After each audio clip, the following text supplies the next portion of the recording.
So first things first, Matt, let me have you introduce yourself first and last, and then you can say your title as a landlord. Sure. My name is Matthew Lyman, Lyman.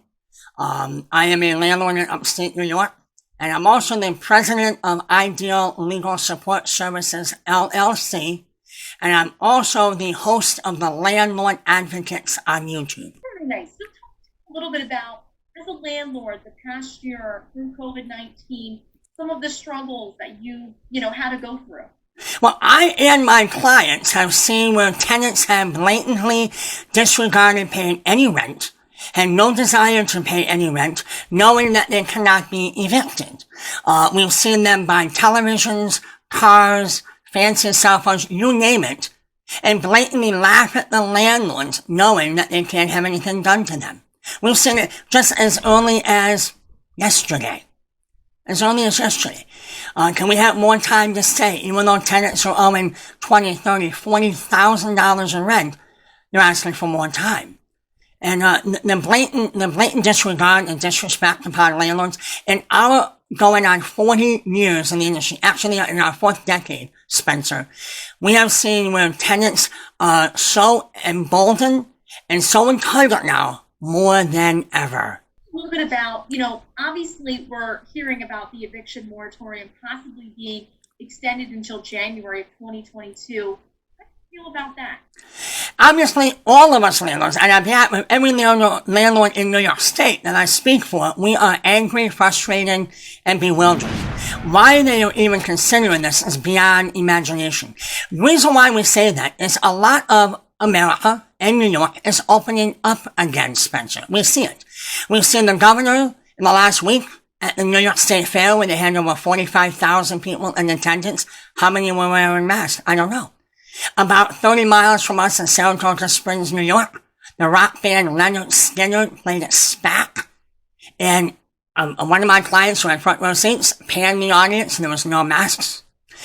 September 10th, 2021, in New York City Central Park, the great Andrea Bocelli is going to be playing a concert in Central Park. How many of them are going to be wearing masks? How many of these people that are traversing the midways and the malls and the stores and the grocery stores and the concert halls, how many of them are tenants who have no concern for COVID-19, only, Spencer, when it becomes an issue of being evicted? If you ask them prior to being evicted or any issue related to what is COVID-19, they're going to go, I don't know. But the moment you invoke the word eviction, they scream, I'm afraid to catch COVID-19. And that is the mantra that certain members of the New York State Legislature are carrying as a banner to say, well, we don't want to spread COVID-19. Well, the tenants are out and about in society right now. You and I both know that. Landlords know that. The government knows that. Everyone knows that right now, that they are out and about all over America. So why therefore is the state legislature waving the flag of COVID-19 and we can't have these people being evicted? Now here's the irony. They may allow holdover evictions to happen. Holdovers are when the landlord is saying, well, I want them out for reasons other than back rent that they owe me.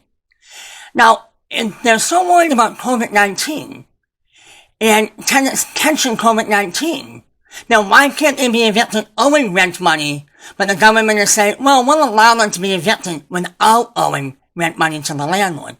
There's an irony there that only a fool could not understand.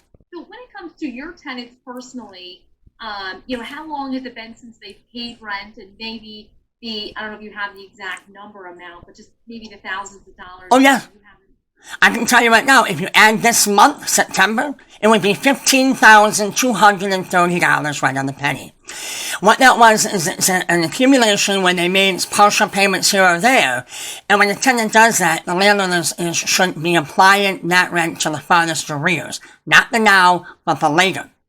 And what we've done is we've accumulated that. Now, that equates, if you add September, over 15 months of rent not being paid. And they have collected all the stimulus money as much as the other tenants have. They have children, and they're getting that earned income tax credit of $250 to $300 a month through December that the state is looking to, maybe, and the federal government is looking to put forth to 2025. They're getting those resources. My tenant themselves, the one has not lost a job, has been working right along. When they started falling behind the rent pre-COVID, the one won a settlement, and instead of paying me rent or saving it for future rent, they went to Florida. And they had a grand vacation, and I saw all the photos. And that is also some of the plight of other clients that I have, when they have seen tenants brag on video and photo on social media of the cars that they are now driving, the shoes that they are now wearing, the cell phones that they are now using. They're bragging about that blatantly in front of me and other landlords, as if we don't care about you, landlord. I guess, what are you trying to see change? And obviously in the next couple of, weeks and months, obviously we're still waiting on the decision if it's going to be passed or not, but what are you hoping changes for as a landlord? What we're hoping for, Spencer, is, honestly, there are so many transgressions that have happened against landlords since 2019. In April of 19, landlords in New York State can no longer say we do not want Section 8 or DSS. It's a violation of New York State human rights law called lawful source of income. In June, they passed the Housing Stability and Tenant Protection Act against landlords. Tenant protection, you only can be a tenant if you have a landlord. So tenant protection, by those two very words, you're protecting tenants from landlords. Part of that law is that you cannot ask if a tenant has been evicted before. Landlords also must know everyone that resides in the apartment or dwelling, whether they put them in the apartment or not.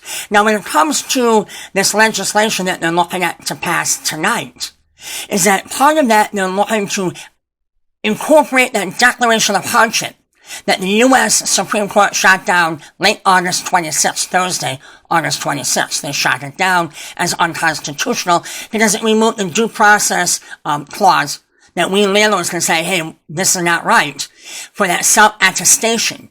They're looking to incorporate that into tonight's bill with a little tweak, that the landlords would be able to go to court and challenge the validity of this declaration and the tenants will merely sign. The problem, Spencer, with this is that if this were to happen, the tenants will just say, I'm suffering. Is there going to be anything in this law that says that the tenants will have to bring forth mountains of evidence to prove that they are?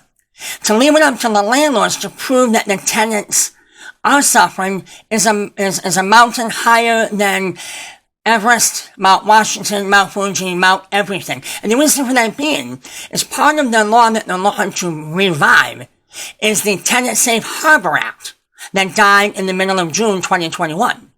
They're looking to bring that back to life and bring in the Declaration of Hardship from the COVID Emergency Eviction Foreclosure Prevention Act of 2020 to marry the two to strengthen the case for tenants and to make it harder for landlords to evict their tenants for not paying the rent or destroying the property.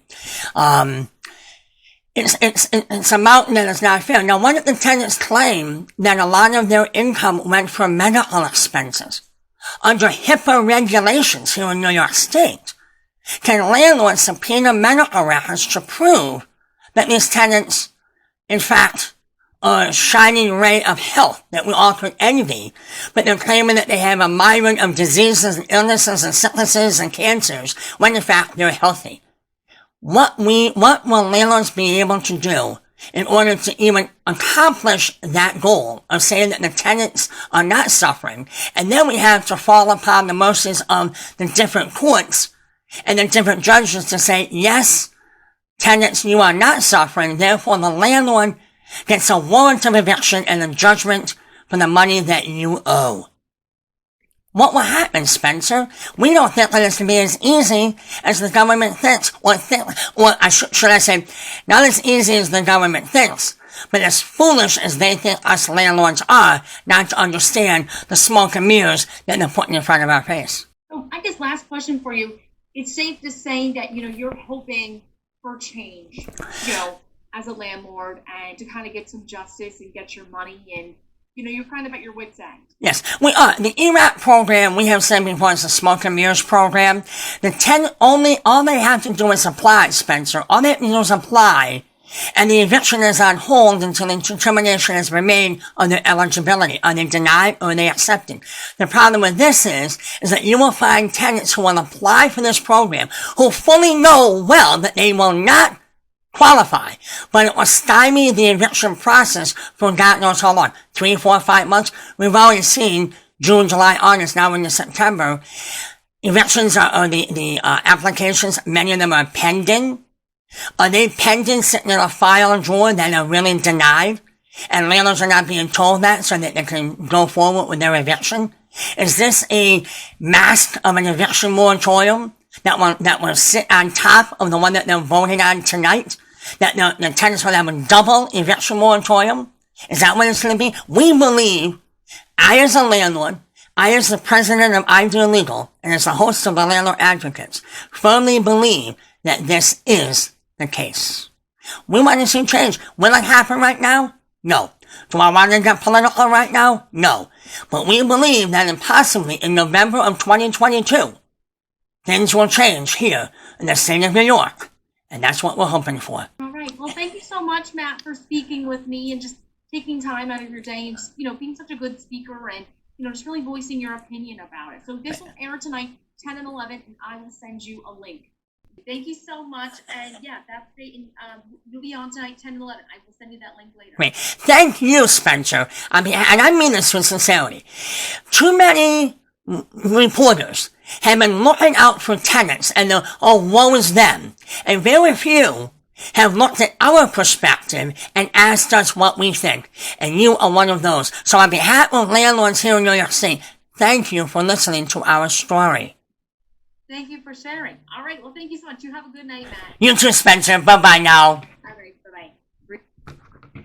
As you can see, landlords in New York State and across the United States.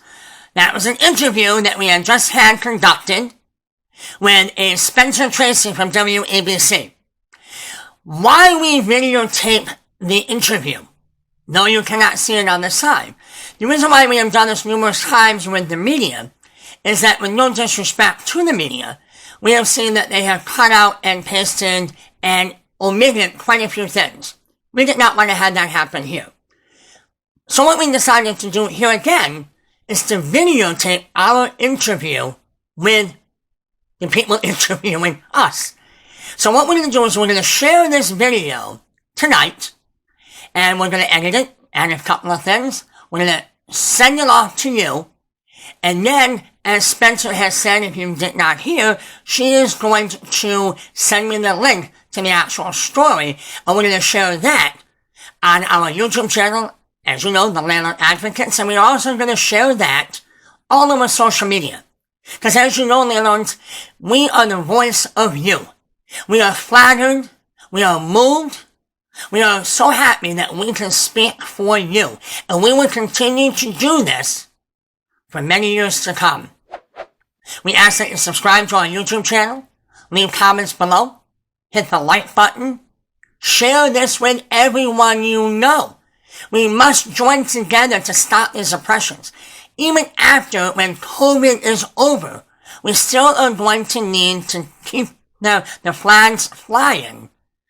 That we need to let the world know and New York State know that these things must end. These transgressions must end. Until then, landlords, take care.